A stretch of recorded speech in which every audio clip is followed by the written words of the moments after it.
What makes you think that it's uploading daily that would increase impressions? I wouldn't suggest that. So right now you have a product which not many people want, and your solution is to market it more. Maybe not a good idea. It's so impressions isn't based on if you've been uploading daily or not. There probably is some correlation to the consistency and your channel's performance in some ways. Impressions, and everyone should take this seriously, are the single most important metric on YouTube. Every YouTuber will tell you about click-through rate and watch time. Those are actually irrelevant. Those are outdated. They don't matter.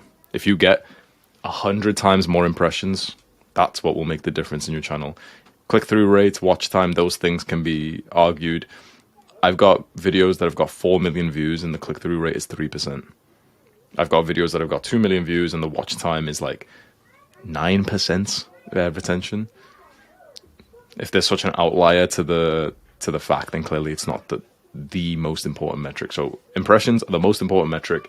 How do you increase them? Not by daily uploads, but by changing the topic which you speak about. You see, the topic of, first of all, self-improvement, it isn't absolutely huge compared to like giving money like Mr. Beast. Then self-improvement with related to girlfriend, okay, you've niched it down. But then self-improvement related to girlfriends and the fact that you shouldn't get one, it's not really a popular topic. Now, if I made a video on that, it might still get 100k views, 200k views, but it would probably get 5 times less impressions than more of like a basic topic, like for example, 10 ways to increase testosterone. Impressions is literally just totally linear to how popular the topic is. Your topic for this example isn't that popular. This is more of a video that will entertain and educate your core audience who already like you. This is not a video that will grow your channel. So you need to decide what your goal is. Do you already have a channel and a core audience who like you and you want them to like you more? Or do you want to grow your audience? Which one is it? Videos like this won't actually help your goal. You're practicing, you're training for the wrong thing. You've got a football competition, football match coming up, and you're practicing basketball right now. So we need to change that. These videos are good, by the way. Certainly do them every now and then because your audience will then get to know you more and you can go deeper. You can tell them your story. You can tell them your viewpoints on this very micro niche of this concept of like, okay, being on self-improvement, should you date or should you not date? And you can speak about very specific things. But if you want to grow your audience, all that matters is that you make videos which will get 10 times more impressions than what you're currently getting. Self-improvement as itself is too broad. So you'd want to get deeper into that and choose, for example, meditation, sleep, testosterone, exercise. That's a fantastic story script. So I went through Expert Secrets solid 2 years ago. I remember it did influence me quite well. So I'm sure that following this script did influence my storytelling. I don't exactly follow it anymore because perhaps I do, but I kind of, understand intuitively now what makes a good story. What I've recently been doing is following the book Storyworthy.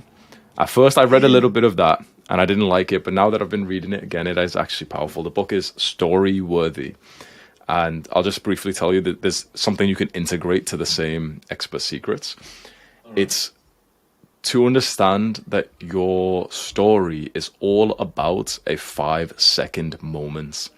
The point of a story is just to lead you to a specific 5-second moment of transformation. The story starts at the opposite point of the story ending. And it's all about like a 5-second moment where something has changed. So for example, you actually start at the end of the story. That's what I do now. So what is the total moment of transformation? Not just like, oh yeah, well, I became an entrepreneur and sweet. No. Specific. It was the day that you checked your YouTube analytics and you saw that it just crossed over $1,000 for the month of AdSense and you realized that that's the most money that you've made. It was the time that you got the notification. You're like, oh shit, I'm one of those guys who've got a Stripe notification with payments coming in. It was when you just did the calculation in your head and realized that you make more money than your father. That 5-second moment. The transformation was not, oh yeah, I became a YouTuber. It was like the literal genuine 5 seconds of when something clicked and you were like, oh wow, I've actually changed as a person. Then you take the opposite of that and that's where you start your story. So for me, we can say a 5-second moment is a time I was in Portugal near the start of YouTube, like 2021, and I got an email for $6,000 from Skillshare. Whilst I'm there, the whole trip cost like 2,000 or something. And so I profited by going on holiday, not even like working whilst I was there. That's the 5-second moment of transformation, which made me feel like an entrepreneur.